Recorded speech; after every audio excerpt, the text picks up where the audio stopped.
Everyone, welcome back to my channel Zoologist AK, and I'm Aarti Kaushik again here with another video. And in this particular video we are going to talk about cytokines. Cytokines को हम दो part में cover करेंगे. ये part first है हमारे इस video lecture का. जैसे कि मैं बात कर रही हूँ साइटोकाइंस की, एंड ये इम्यूनोलॉजी में इंक्लूड किए गए हैं. इम्यूनोलॉजी साइंस का वो पार्ट, या हम बोलें कि जूलॉजी या बायोलॉजी का वो पार्ट जिसमें हम इम्यून सिस्टम से रिलेटेड कंसेप्ट को डिस्कस करते हैं. कौन सी सेल्स हैं, कौन से मॉलिक्यूल सिक्रेट किए जाते हैं, कैसे हमारी बॉडी फाइट करती है डिफरेंट हमारे पैथोजेंस के साथ और डिफरेंट डिजीज के साथ. तो यहाँ पे साइटोकाइन एक हमारा लो मोलिकुलर वेट का ग्लाइकोप्रोटीन होता है. लो मोलिकुलर वेट वाला ग्लाइकोप्रोटीन कह सकते हैं हम इसको. ग्लाइकोप्रोटीन का मतलब होता है ऐसे प्रोटीन जिनके साथ कार्बोहाइड्रेट जुड़ के उनको मॉडिफाई कर देती है. मॉडिफिकेशन प्रोटीन की कहाँ पे होती है? गोल्गी एपरेटस के अंदर. तो यहाँ पे ग्लाइकोप्रोटीन्स होते हैं. इनको हम रेगुलेटरी प्रोटीन्स भी बोलते हैं. ऐसा इसलिए बोला जाता है क्योंकि ये हमारी बॉडी में जो भी इम्यून सिस्टम होता है, चाहे वो ह्यूमरल इम्यून रिस्पॉन्स हो या फिर सेल मेडिएटेड इम्यून रिस्पॉन्स हो, उसको ये रेगुलेट करने का काम करते हैं. तो cytokines are nothing but regulatory proteins. ये ग्लाइकोप्रोटीन्स होते हैं, ऐसे प्रोटीन जिन प्रोटीन्स के साथ कार्बोहाइड्रेट अटैच होती हैं. लो मोलिकुलर वेट के प्रोटीन्स होते हैं. बहुत ही स्मॉल अमाउंट में ये अपना रिस्पॉन्स जनरेट कर सकते हैं. बहुत सारी हमारी बॉडी के अंदर सेल्स होती हैं जो इम्यून रिस्पॉन्स जनरेट करती हैं. उनकी डेवलपमेंट में, उनको प्रोलिफरेट करने में, उनके बीच में कम्युनिकेशन इस्टेब्लिश करने में हमारे साइटोकाइंस मेजर रोल प्ले करते हैं.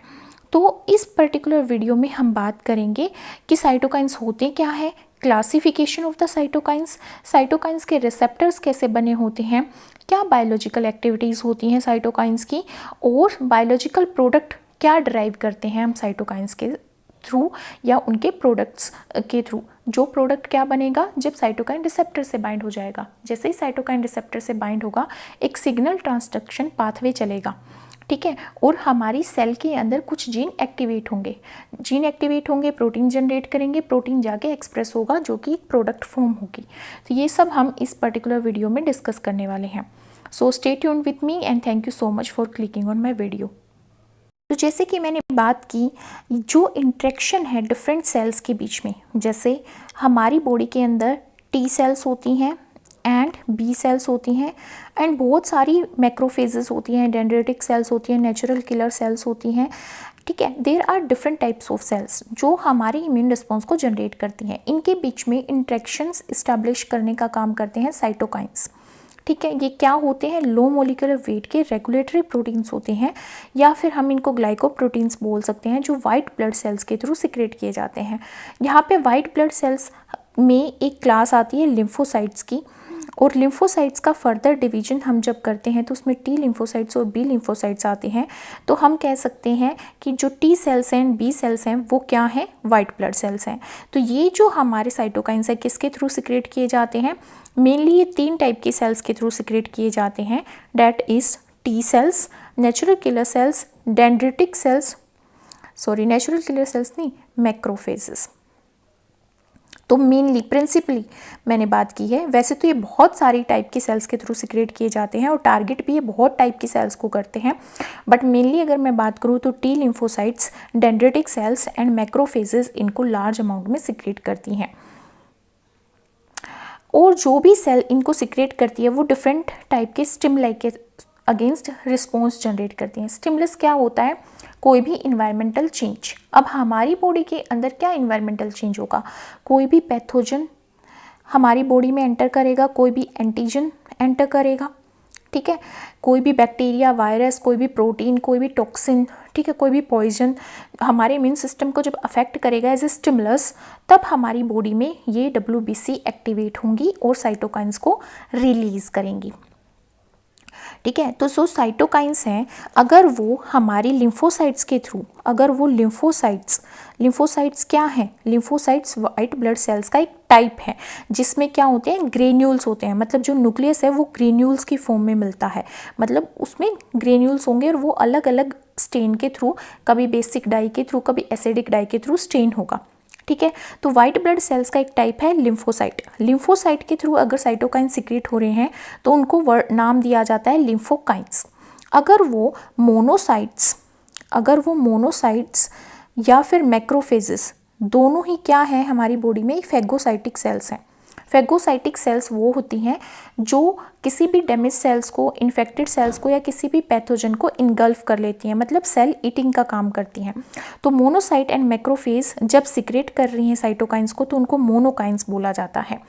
अगर हमारी बॉडी में ल्यूकोसाइट्स साइटोकाइंस को रिलीज कर रही हैं तो उनको बोला जाता है इंटरल्यूकिन्स।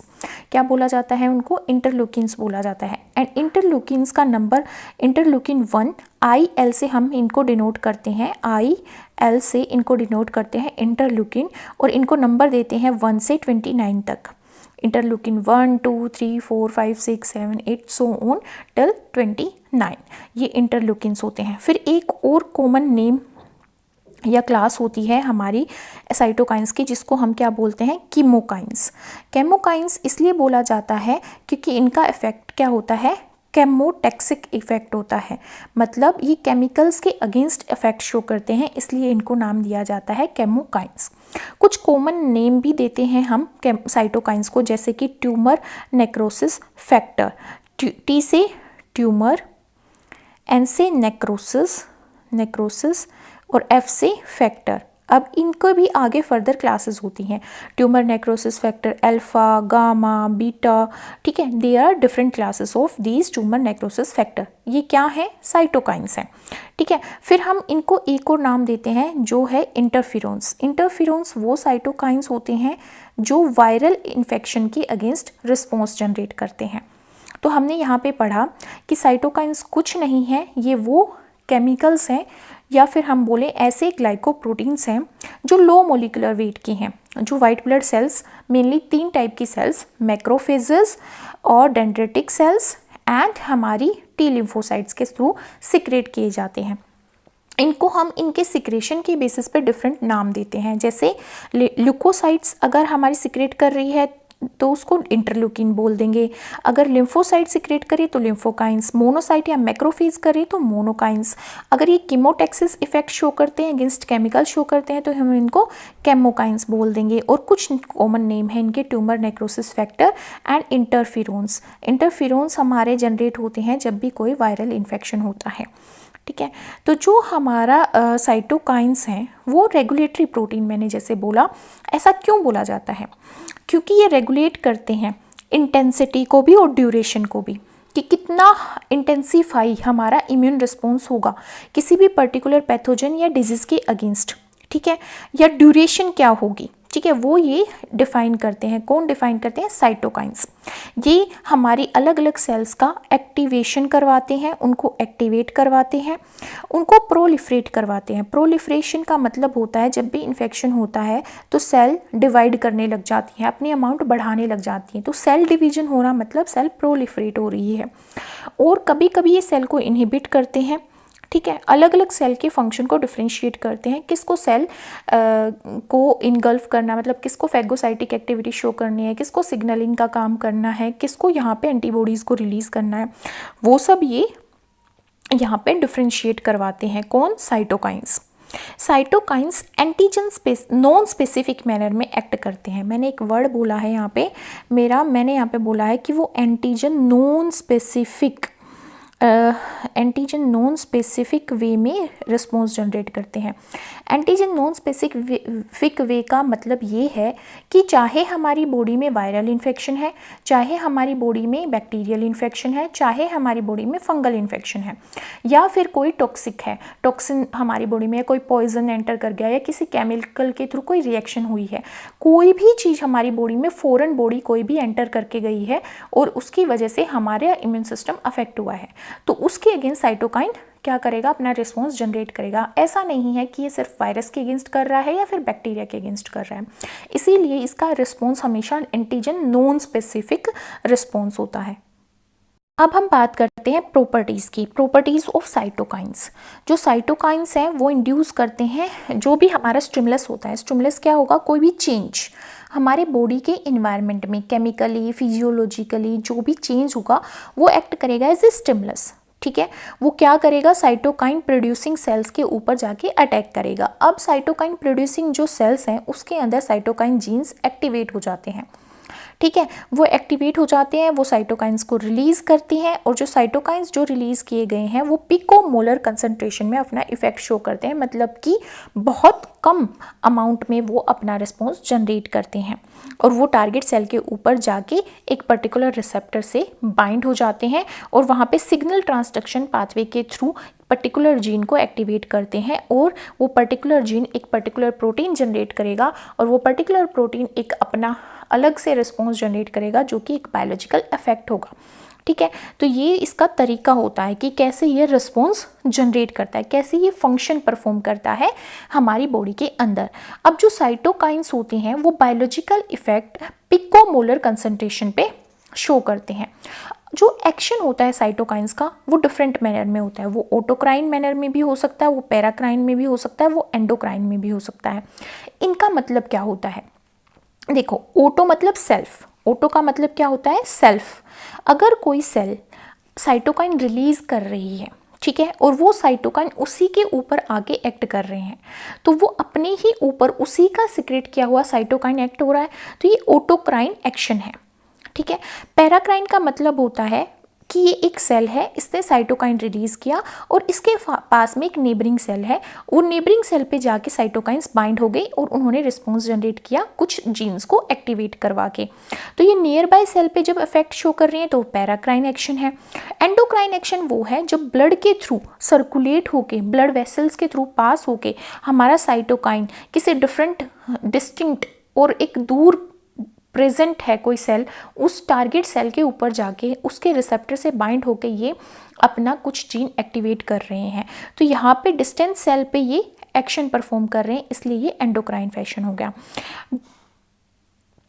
अब जैसे कि मैंने बात की कि जो साइटोकाइन है वो रेगुलेट करते हैं इंटेंसिटी एंड ड्यूरेशन किसी भी इम्यून रिस्पॉन्स की, कि कितना इंटेंसिफाई हमारा इम्यून रिस्पॉन्स होगा और कितना टाइम वो लेगा। ठीक है, कोई भी रिस्पॉन्स जनरेट करने में कैसे ये चीज़ कर पाते हैं, ये स्टिमुलेट करते हैं या फिर इनहिबिट करते हैं। स्टिमुलेट करने का मतलब क्या है, किसी सेल के डिवीजन को, उसके डेवलपमेंट को, उसके प्रोलिफरेशन को या तो एक्टिवेट करवाएंगे या फिर रोक देंगे। ठीक है, इस तरह से ये क्या रेगुलेट करते हैं, इम्यून रिस्पॉन्स। साइटोकाइंस जो हैं जैसे प्रोड्यूस किए गए हेल्पर टी सेल्स के थ्रू वो बी सेल्स की एक्टिविटी को भी इन्फ्लुएंस कर सकते हैं, अफेक्ट कर सकते हैं। साइटोटॉक्सिक टी सेल्स की एक्टिविटी को भी, नेचुरल किलर सेल्स की एक्टिविटी को भी, मैक्रोफेजेस या ग्रेनुलोसाइट्स को, या फिर हमारे हेमेटोपोइटिक स्टेम सेल्स जो दूसरी हेमेटोपोइटिक स्टेम सेल्स है उनके अफेक्ट को भी ये क्या कर सकते हैं, अफेक्ट कर सकते हैं। इस तरह से ये इम्यून रिस्पॉन्स जनरेट करते हैं। अब अगर मैं बायोलॉजिकल इफेक्ट की बात करूं, किसके बायोलॉजिकल इफेक्ट की, साइटोकाइंस के बायोलॉजिकल इफेक्ट की अगर मैं बात करूं तो ये डिफरेंट वे से अपना बायोलॉजिकल इफेक्ट शो करते हैं। बायोलॉजिकल इफेक्ट का मतलब है कि हमारी बॉडी में ये कैसे हमारा मतलब जो रिस्पॉन्स है वो जनरेट करते हैं। तो ये हमारे प्लियोट्रोपिक भी होते हैं, रिडंडेंसी भी शो करते हैं, synergy and antagonism and cascade induction show करते हैं, जिसको हम यहाँ पे डायग्राम की हेल्प से अंडरस्टैंड करेंगे। सबसे पहले हम बात करते हैं यहाँ पे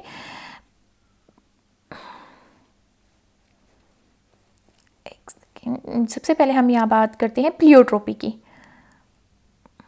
जब भी कोई गिवन साइटोकाइन जिसका कोई भी given cytokine different biological effect show करे डिफरेंट सेल्स के ऊपर, जैसे यहाँ पे इस डायग्राम में हम देख सकते हैं कि हमारी सबसे पहले एक सेल एक्टिवेट होती है, वो सेल है हमारी हेल्पर टी सेल्स।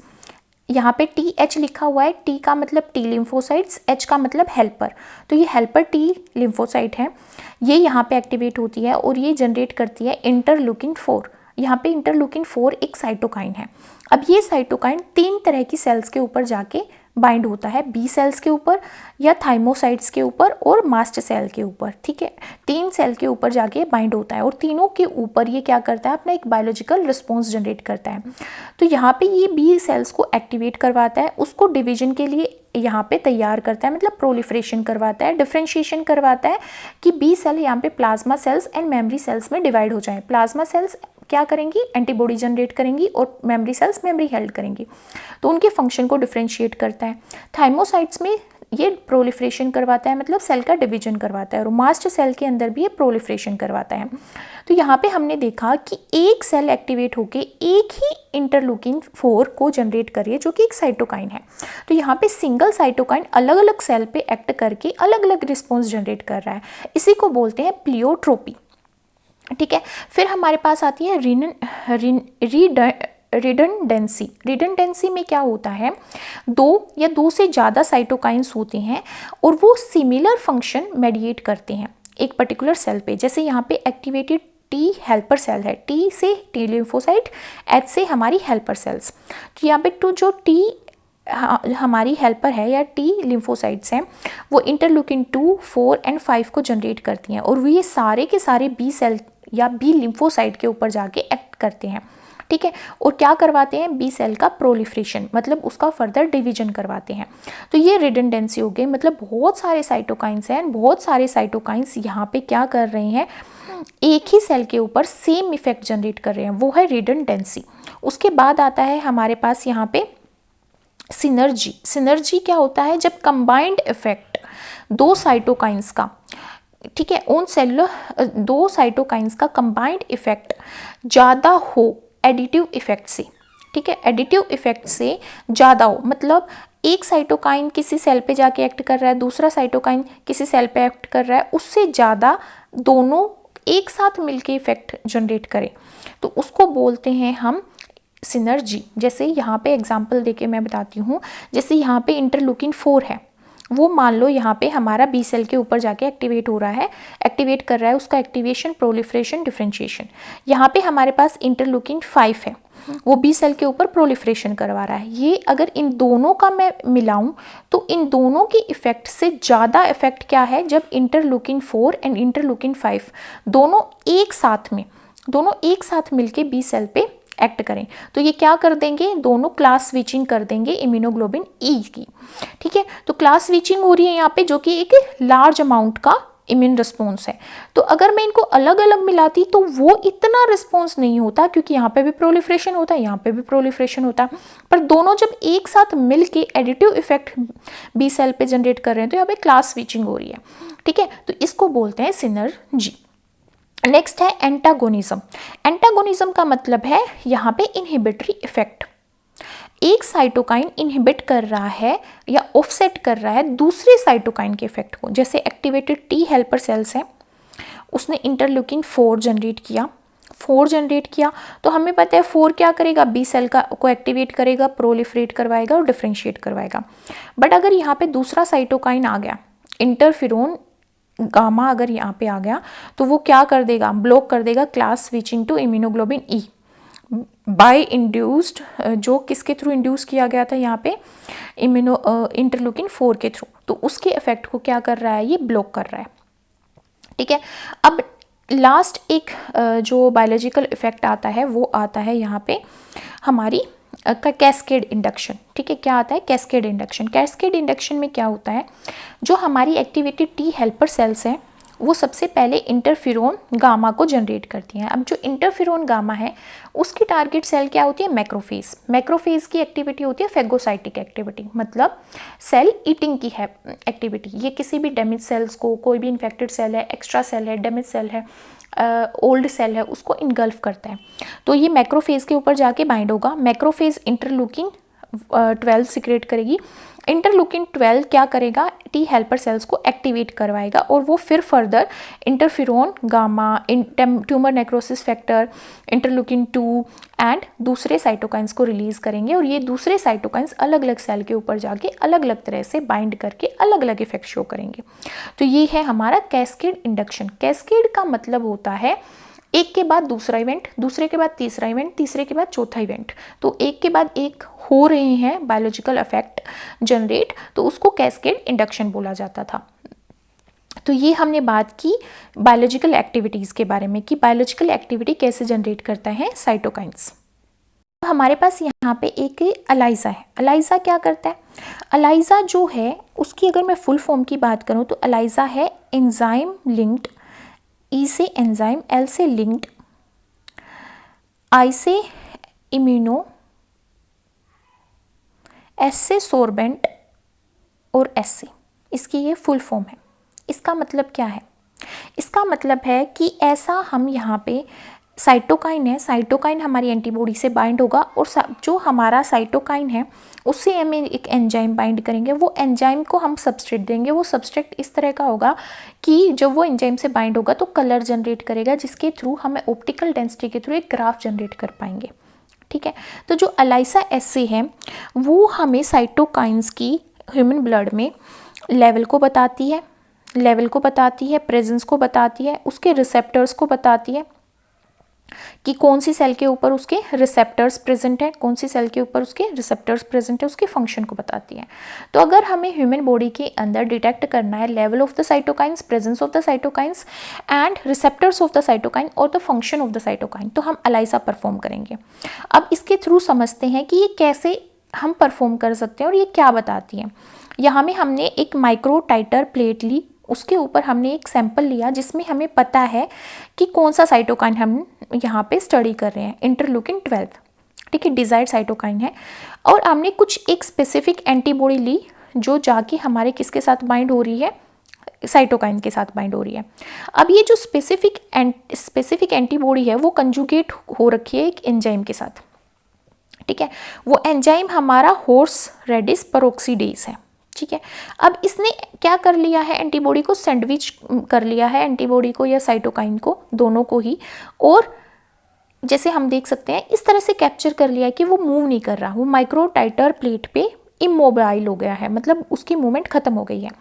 अब हमने यहाँ पे एक सबस्ट्रेट को ऐड कर दिया। अब जो सबस्ट्रेट है वो क्रोमोजेनिक है। क्रोमोजेनिक का मतलब ये है कि जब भी ये सबस्ट्रेट एंजाइम के साथ बाइंड करके एंजाइम सबस्ट्रेट कॉम्प्लेक्स बनाएगा तो एक कलर जनरेट होगा। ठीक है, इसलिए इसको क्रोमोजेनिक सबस्ट्रेट बोलते हैं।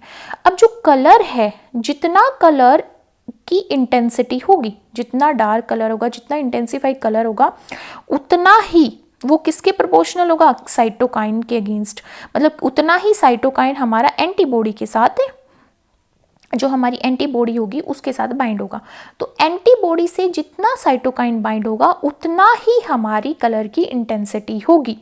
ठीक है, तो दोनों क्या है, डायरेक्टली प्रोपोर्शनल है, जिसके थ्रू हमें कलर मिलेगा तो कलर से हमें ऑप्टिकल डेंसिटी मिल जाएगी, कलर से ऑप्टिकल डेंसिटी मिल जाएगी तो उसको हम कंसंट्रेशन के साथ हम क्या करेंगे, ग्राफ के थ्रू रिप्रेजेंट करेंगे। यहाँ पे ऑप्टिकल डेंसिटी है, यहाँ पे हमारी कंसंट्रेशन है किसकी, इंटरल्यूकिन 12 की।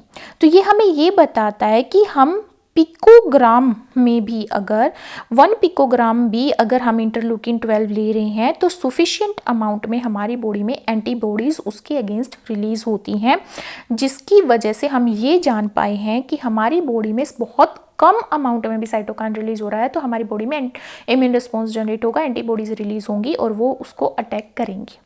ठीक है, इससे हम ये जान पाए हैं और ये समझ पाए हैं कि अलाइसा का यूज़ कर सकते हैं हम साइटोकाइंस की स्टडी में।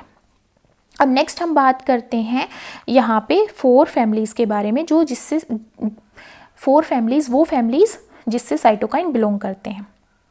तो कौन कौन सी फैमिली है, हेमेटोपोइटिन फैमिली है, इंटरफेरोन फैमिली है, केमोकाइन फैमिली है और tumour necrosis factor family. These are 4 family. First है hemopoietin family, second interferon family, third chemokine family, fourth tumour necrosis factor family. ठीक है, अब यहाँ पे ये 2 डायग्राम है, ये 2 फैमिली से बिलोंग कर रहे हैं, इंटरल्यूकिन 2, इंटरल्यूकिन 4। इसमें आप क्या देख पा रहे हो, इसमें देख पा रहे हो कि जो अमीनो एसिड सीक्वेंस हैं वो डिफर कर रहे हैं दोनों ही फैमिली के। 4 यहाँ पे हमें पॉलीपेप्टाइड चेन मिल रही है ABCD, 4 मिल रही है यहाँ पे भी ABCD, 4 हमें पॉलीपेप्टाइड चेन मिल रही है। सबके अंदर अल्फा हेलिक्स जो है वो लार्ज अमाउंट में है, हाई डिग्री है अल्फा हेलिकल की। लिटिल नंबर है बीटा शीट स्ट्रक्चर का, इसके अंदर बीटा शीट स्ट्रक्चर है और यहाँ पे बहुत रेयर है। ठीक है, जो मॉलिक्यूल है वो सिमिलर पॉलीपेप्टाइड फोल्ड शो कर रहे हैं अल्फा हेलिकल रीजन के साथ, ABCD के साथ, इसमें भी और इसमें भी। ठीक है, जो फर्स्ट और सेकंड हेलिक्स है and third and fourth helix है उसके अंदर पैरेलली वो रन कर रहे हैं और उनके बीच में जो कनेक्शन है वो किसके थ्रू कनेक्शन है, लूप्स के थ्रू कनेक्शन है। BC लूप्स, स्ट्रैंड, ठीक है, लूप्स के थ्रू उनमें कनेक्शन है। तो ये फैमिलीज में प्रेजेंट है। आपको क्या पता चला? अल्फा हेलिक्स ज़्यादा है, बीच में कनेक्शन लूप्स का है, 4 पॉलीपेप्टाइड चेन है, बीटा शीट स्ट्रक्चर बहुत कम अमाउंट में मिलता है, अमाइनो एसिड सीक्वेंस का डिफरेंस होता है हर एक फैमिली में, ठीक है। अब हम बात करते हैं, अब साइटोकाइंस की अगर बायोलॉजिकल फंक्शन की बात करें तो बहुत सारे फंक्शन ये परफॉर्म करते हैं। जैसे सेलुलर रिस्पॉन्स हमारी बॉडी में होता है, ह्यूमरल इम्यून रिस्पॉन्स होता है, ठीक है। 2 तरह के इम्यून रिस्पॉन्स होते हैं, उनके डेवलपमेंट में ये हेल्प करता है। इन्फ्लेमेटरी रिस्पॉन्स जैसे स्वेलिंग, ठीक है, ईचिंग होना, रेडनेस होना, खुजली मच जाती है जैसे, ठीक है, फीवर होना, ये इन्फ्लेमेटरी रिस्पॉन्स जनरेट करने में साइटोकाइंस अपना मेजर रोल प्ले करते हैं। हेमेटोपोइसिस, जब हमारी हेमेटोपोइटिक स्टेम सेल्स डिवाइड होंगी और रेड ब्लड सेल्स और वाइट ब्लड सेल्स को जनरेट करेंगी, फिर वाइट ब्लड सेल्स आगे फर्दर ग्रेन्युलेटेड और एग्रेन्युलेटेड सेल्स को फॉर्म करेगा, फिर हमारी अलग तरह की सेल्स फॉर्म होंगी, आगे फर्दर डिवीजन होगा। सेलुलर प्रोलिफरेशन, जैसे बी सेल का डिवीजन है, टी सेल का डिवीजन है, उसमें ये मेजर रोल प्ले करते हैं। डिफरेंशिएशन, जैसे बी सेल है तो वो 2 तरह की सेल जनरेट करती है, एक प्लाज्मा सेल, एक मेमोरी सेल्स, तो उनके फंक्शन अलग अलग हैं। मेमोरी सेल्स मेमोरी हेल्ड करती है, प्लाज्मा सेल्स एंटीबॉडीज जनरेट करती हैं, तो दोनों के फंक्शन क्या हो गए? अलग हो गए, तो इसको बोला जाता है डिफरेंशिएशन, ठीक है। हीलिंग ऑफ वुंड्स, कहाँ पे चोट लग गई, उन सबको ये हील करने में हेल्प करता है। जैसे यहाँ पे देख सकते हैं डायग्राम की हेल्प से कि हमारे पास क्या है, कोई भी इन्फ्लेमेशन होती है, मैक्रोफेज, हमारी मैक्रोफेज है वो इन्फ्लेमेशन की तरफ अपने साइटोकाइंस को रिलीज करके इन्फ्लेमेशन कोज करती है, एडेप्टिव इम्यून रिस्पॉन्स जनरेट करती है, हेमेटोपोइटिक स्टेम सेल्स को एक्टिवेट करवाती है, साइटोकाइंस TH हेल्पर जो सेल्स हैं उनके डिफरेंशिएशन में हेल्प करते हैं, ठीक है, और मैक्रोफेज के एक्टिवेशन को अफेक्ट करते हैं। तो बहुत तरह के फंक्शन जो हैं हमारे साइटोकाइंस परफॉर्म करते हैं। और यहाँ पे एक सेल दिखाई गई है मैक्रोफेज, एक सिंगल सेल जो डिफरेंट टाइप के साइटोकाइन को रिलीज कर रही है, डिफरेंट तरह के बायोलॉजिकल फंक्शन को परफॉर्म कर रही है bye releasing different types of interference. यहाँ पे हम देख सकते हैं एक चार्ट, इस चार्ट में इनेट इम्यूनिटी को जनरेट कैसे किया जाता है और हमारी एडेप्टिव इम्यून रिस्पॉन्स को कैसे जनरेट किया जाता है बाय साइटोकाइंस, वो दिया गया है, ठीक है। इनेट होता है बाय बर्थ जो इम्यून रिस्पॉन्स जनरेट हो रहा है बिना किसी पैथोजन, एंटीबॉडी, डिजीज के कांटेक्ट में आई, ठीक है, जो सबसे पहले हमारी बॉडी डिफेंस शो करती है वो है इनेट रिस्पॉन्स। एडेप्टिव होता है जिसकी मेमोरी पहले से है, मेरे को पहले बचपन में चिकन पॉक्स हुआ है, आज फिर हो रहा है, तो उसके लिए मेरे पास पहले से मेमोरी सेल्स हैं, तो वो एक एडेप्टिव रिस्पॉन्स होगा, ठीक है। जैसे इंटरलूकिन फर्स्ट है, वो tumour necrosis factor alpha, interleukin 12, interleukin 6, interferon alpha, interferon beta, ये हमारे क्या जनरेट कर रहे हैं?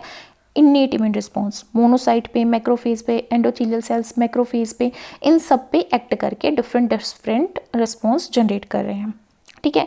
अब अगर एडेप्टिव इम्यून रिस्पॉन्स की बात करें तो उसमें इंटरलूकिन 2, 4, 5, 25, transforming growth factor beta, interferon gamma, ये रिस्पॉन्स जनरेट कर रहे हैं bye acting on T cells, T helper 2 subset है ये, मास्ट सेल, बहुत सारी सेल्स पे। तो ये chart you have to read and memorise. इसमें कुछ भी अंडरस्टैंडिंग का नहीं है, हमें सिर्फ पता होना चाहिए कि भाई ये हमारे पास साइटोकाइन है, ये इस सेल पे एक्ट कर रहा है और उसका क्या रिस्पॉन्स आ रहा है, क्या इफेक्ट जनरेट हो रहा है टारगेट सेल के ऊपर, डेट्स इट। बाकी मैं अपनी अपकमिंग वीडियो में जो सबसेट्स होती हैं TH1 और TH2 उनके बारे में बात करूंगी, जिससे बहुत सारे क्वेश्चंस आते हैं एक्चुअल में, ठीक है। अब बात करते हैं साइटोकाइन रिसेप्टर्स की। साइटोकाइन रिसेप्टर्स 5 फैमिलीज में आते हैं। किसके साइटोकाइन रिसेप्टर्स? साइटोकाइन के रिसेप्टर, मतलब टारगेट सेल के ऊपर एक रिसेप्टर प्रेजेंट होता है जिससे जाके साइटोकाइन बाइंड होते हैं, ठीक है। तो ये जो रिसेप्टर्स हैं इनकी भी क्लासेस होती हैं। कितनी क्लासेस हैं? 5 क्लासेस हैं। कौन कौन सी हैं? फर्स्ट है immunoglobin super family receptor, second है class first cytokine receptor family, जिसको हम हेमेटोपोइटिन रिसेप्टर फैमिली के नाम से भी जानते हैं। थर्ड है class second cytokine receptor family, जिसको हम इंटरफेरोन रिसेप्टर फैमिली के नाम से भी जानते हैं। फिर tumour necrosis factor receptor family and then chemokine receptor family. So these are 5 classes, but हम डिस्कस 3 क्लासेस को ही करेंगे, ठीक है, एज पर क्यूबे। यहाँ पे दी गई है ये डिफरेंट क्लासेस, ठीक है। तो सबसे पहले हम बात करते हैं अपनी इम्यूनोग्लोबिन सुपर फैमिली के बारे में, ठीक है। तो जो इम्यूनोग्लोबिन सुपर फैमिली है, जैसे हमें डायग्राम में पता चल रहा है, ये किस किस को बाइंड करती है, इंटरल्यूकिन फर्स्ट एंड CSF को, ठीक है, सी किट को, और इंटरल्यूकिन 18 को भी ये बाइंड करती है, इंटरल्यूकिन 18 को भी ये बाइंड करती है, ठीक है। इन सब को ये क्या करेगी, बाइंड करेगी। अब जो यहाँ पे इंटरल्यूकिन की भी अलग अलग क्लासेस होती हैं, इंटरल्यूकिन की भी 2 फॉर्म होती हैं, interleukin 1 alpha and interleukin 1 beta.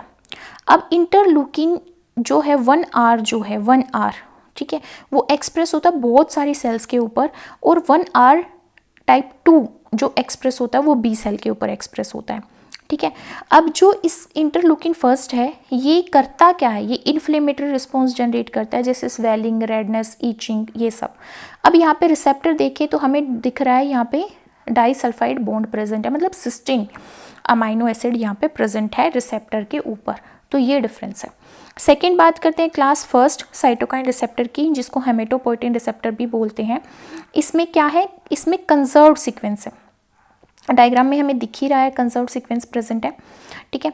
अब ये किसके लिए है, इंटरल्यूकिन 2 के लिए, 3 के लिए, 4 के लिए, 5, 6, 7, देखो फर्स्ट को छोड़ दिया यहाँ पे, उसके बाद सेकंड, थर्ड, 4, 5, 6, 7 हो गया, 8 को छोड़ दिया, फिर उसके बाद 9, मतलब 10 को छोड़ दिया, ठीक है, फर्स्ट को, 8 को, 10 को छोड़ दिया, ठीक है। उसके बाद क्या, 9, 11, 12, 13, 14 को छोड़ दिया है, यहाँ पे 15 है, ठीक है। यहाँ तक इंटरल्यूकिन है। फिर GM CSF है हमारे पास, CSF G, OSM, LIF, CNTF, growth hormones and prolactin, इन सब के लिए हमारा class first cytokine receptor act करता है एज अ रिसेप्टर।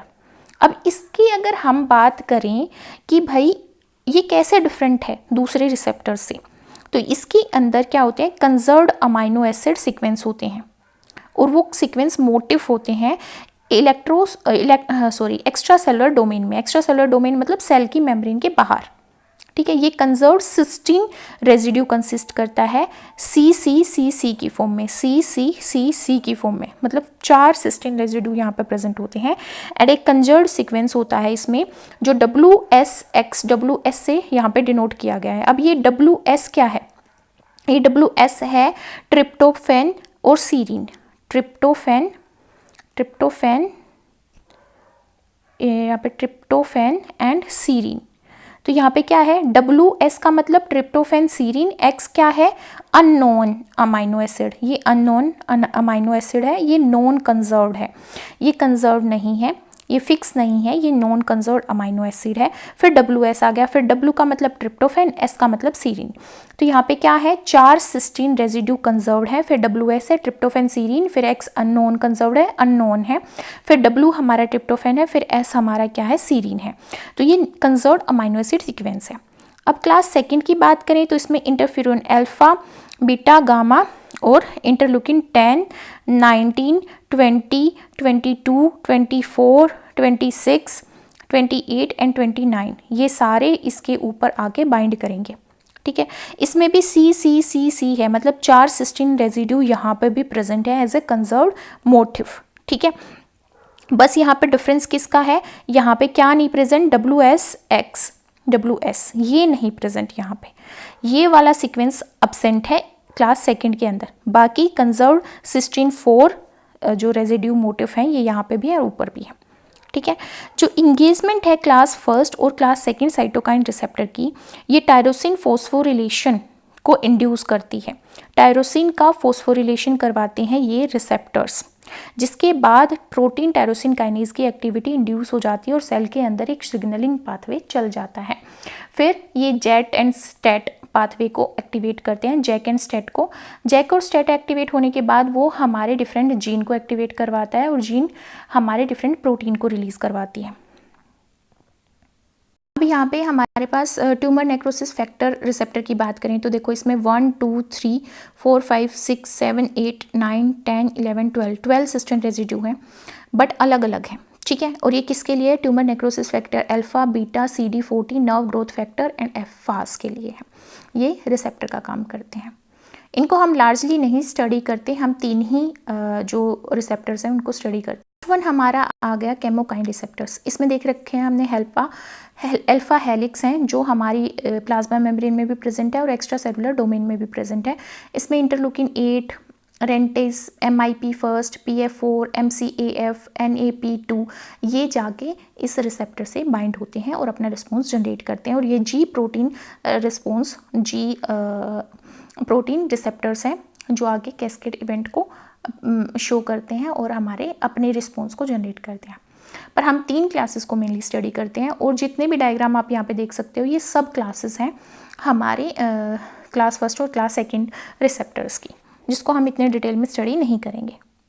अब हम यहाँ पे इस वीडियो लेक्चर के लास्ट स्लाइड को स्टडी कर रहे हैं, डेट इज़ कि साइटोकाइन रिसेप्टर कैसे सिग्नलिंग पाथवे को एक्टिवेट करते हैं। इसको हम थ्योरेटिकली नहीं समझेंगे, हम इसको इस डायग्राम की हेल्प से अंडरस्टैंड करेंगे।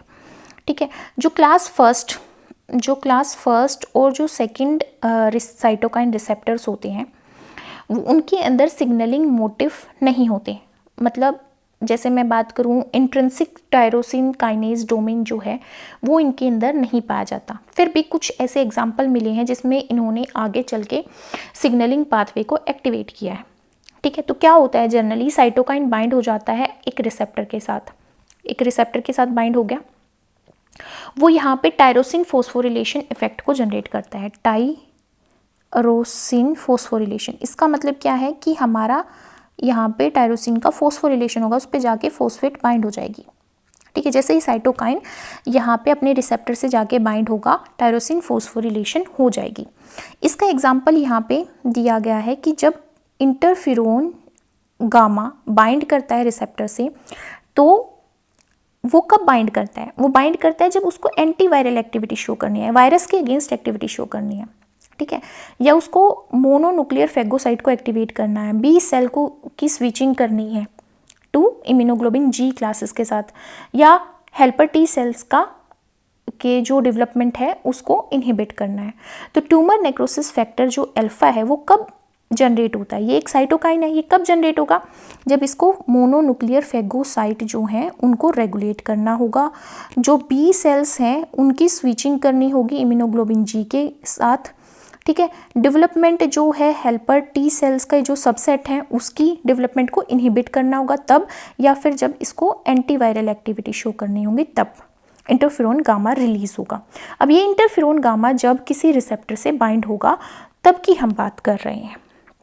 ठीक है, और इसको हम स्टडी कर रहे हैं क्लास फर्स्ट और सेकंड जो साइटोकाइन रिसेप्टर्स हैं उनके थ्रू, कि वो उनके पास आके अगर इंटरफेरोन गामा बाइंड करता है क्लास फर्स्ट और सेकंड की क्लास में बिलोंग करने वाले रिसेप्टर से जाके, जब ट्यूमर नेक्रोसिस फैक्टर इंटरफेरोन जो हमारा गामा है वो बाइंड करता है, तो कौन से यहाँ पे इवेंट्स होंगे। तो सबसे पहले क्या होगा, हम समझते हैं कि जो साइटोकाइन रिसेप्टर है उसमें 2 सब यूनिट होती हैं, एक अल्फा होगी एक बीटा होगी। ठीक है, 2 सब यूनिट होगी। एक चेन ऐसी होती है जो साइटोकाइन की बाइंडिंग करवाती है। ठीक है, जो साइटोकाइन की बाइंडिंग करवाती है, और एक चेन ऐसी होती है जिसकी जरूरत नहीं होती बाइंडिंग करवाने के लिए। ठीक है, पर जैसे ही वो बाइंड करती है तो डाइमराइजेशन हो जाती है रिसेप्टर्स की। ठीक है, अब जो different inactive protein tyrosine kinase है वो डिफरेंट सब यूनिट के साथ जुड़े होते हैं। किसकी सब यूनिट के साथ, रिसेप्टर की डिफरेंट सब यूनिट के साथ कौन जुड़े हुए हैं यहाँ पे प्रोटीन काइनेज, टायरोसिन काइनेज। ठीक है, different inactive protein tyrosine kinase. Inactive क्यों है, क्योंकि साइटोकाइन नहीं बाइंड हुआ। जैसे ही साइटोकाइन बाइंड होता है तो एक्टिवेशन हो जाती है जैक फैमिली टायरोसिन काइनेज की। जैसे ही वो एक्टिवेशन हो गया तो फोस्फोरिलेशन हो गया, फोस्फेट बजा के बाइंड हो गया जैक के साथ। पहले यहाँ पे जैक क्या था, इनएक्टिव था। अब यहाँ पे जैक एक्टिव हो गया। क्यों हुआ, क्योंकि साइटोकाइन आके रिसेप्टर से बाइंड हो गया, एक्टिव हो गया, तो उसने फोस्फोरिलेशन कर दी, फोस्फेट को बाइंड कर दिया, यही हो गया। ठीक है, तो जो अल्फा चेन है रिसेप्टर्स की वो किसके साथ एसोसिएट है, जैक के साथ। अल्फा जो है वो जैक के साथ एसोसिएटेड है। जैक क्या होता है, जेनस काइनेज फैमिली प्रोटीन। ठीक है, इसकी अगर यहाँ पे साइटोकाइन की एब्सेंस होती तो जैक के पास प्रोटीन टायरोसिन काइनेज नहीं होता तो फोस्फेट बाइंड नहीं होती। यहाँ पे जो साइटोकाइन की बाइंडिंग है उसकी वजह से दो सेपरेट साइटोकाइन रिसेप्टर की जो सब यूनिट है वो बाइंड होगी और क्या हो गया, डाइमराइजेशन। यहाँ पे क्या हो गया है, डाइमराइजेशन हो गया है। डाइमराइजेशन हो गया, डाइमराइजेशन हो गया तो सब यूनिट एक्टिव होगी, एक्टिव होगी तो जैक भी एक्टिव हो गया। जैसे ही जैक एक्टिव होता है तो एक डॉकिंग साइट बनती है, किसके लिए, स्टेट के लिए। स्टेट के लिए यहाँ पे देख सकते हैं एक डॉकिंग साइट बनती है स्टेट के लिए, स्टेट ट्रांसक्रिप्शन फैक्टर। कैसे, फॉस्फोरिलेशन के थ्रू। जैसे ही फॉस्फोरिलेशन हुई स्टेट ट्रांसक्रिप्शन फैक्टर ने के लिए क्या होगी, जैक के ऊपर एक डॉकिंग साइट बन गई, ठीक है। जैसे ही स्टेट बाइंड होता है रिसेप्टर सब यूनिट के साथ तो यहाँ पे SH2 जो है, SH2 डोमेन, SH2 डोमेन जो है वो बाइंड हो जाता है स्टेट के साथ। जो एक डॉकिंग साइट यहाँ पे बनी हुई है उस डॉकिंग साइट पे SH2 बाइंड हो जाएगा, ठीक है। अब यहाँ पे क्या हुआ, जैसे ही जैक मेडिएटेड फॉस्फोरिलेशन हुआ स्टेट ट्रांसक्रिप्शन फैक्टर जो है उसके लिए डॉकिंग साइट बनी, डॉकिंग साइट बनी तो वहाँ पे SH2 बाइंड हो गया, SH2 बाइंड हो गया तो फिर क्या हुआ, एक रिसेप्टर में, मतलब जो न्यूक्लियर रिसेप्टर है उसमें अगेन डॉकिंग साइट बनी और डाइमराइजेशन होगी स्टेट की, और ये जाके किसके अंदर चला गया, न्यूक्लियस के अंदर चला गया। अब ये मेम्ब्रेन को क्रॉस कर गया है, न्यूक्लियस की मेम्ब्रेन को क्रॉस कर गया। अब इसने क्या किया, ट्रांसक्रिप्शन करवाया स्पेसिफिक जीन का। ट्रांसक्रिप्शन कैसे करवाया, प्रमोटर रीजन से बाइंड करके, प्रमोटर रीजन से बाइंड करके इसने क्या करवाया, कुछ स्पेसिफिक जीन्स का ट्रांसक्रिप्शन करवाया। ट्रांसक्रिप्शन करवा के इसने बायोलॉजिकल इफेक्ट को जनरेट कर दिया। तो ये पूरा क्या था, डायग्रामेटिक एक्सप्लेनेशन था कि कैसे सिग्नलिंग पाथवे जनरेट होता है क्लास फर्स्ट और क्लास सेकंड साइटोकाइन रिसेप्टर्स के साथ। अब इसको थ्योरेटिकली समझते हैं। मैंने यहाँ पे बात करी कि जो साइटोकाइन रिसेप्टर्स हैं उसमें सेपरेट सब यूनिट्स होती हैं, ठीक है। एक चेन है उसकी रिक्वायरमेंट होती है साइटोकाइन की बाइंडिंग के लिए एंड फोर सिग्नल ट्रांसडक्शन के लिए, और जो दूसरी चेन है उसकी ज़रूरत नहीं होती।